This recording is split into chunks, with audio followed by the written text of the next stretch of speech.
Que se passe-t-il réellement au ministère de la Culture entre la tutelle et les syndicats?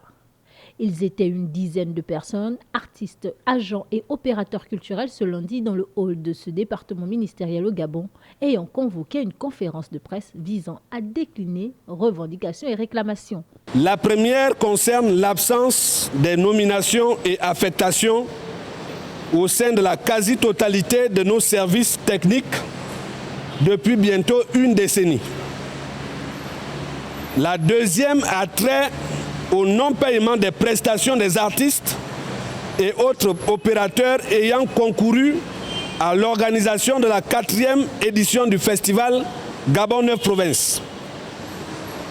La troisième, quant à elle, concerne le risque grandissant de substitution au profit des personnes inconnues de certains dossiers des promotions de l'ENAM dont le processus de recrutement est actuellement en cours au ministère de la fonction publique.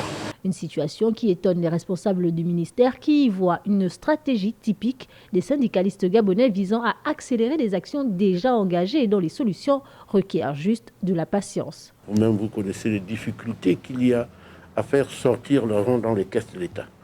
Ce n'est pas en un claque de doigts que ça se fait. Donc ce n'est pas encore fait. Donc quand il pose le problème, le ministre lui-même a reçu aussi bien les artistes que les agents du ministère pour leur dire voilà les démarches que nous sommes en train de faire. Quand les choses aboutiront, tout le monde sera appelé et payé. Face à la pandémie du coronavirus qui n'épargne aucun secteur d'activité, la situation au ministère de la Culture n'est pas en reste dans les préoccupations gouvernementales.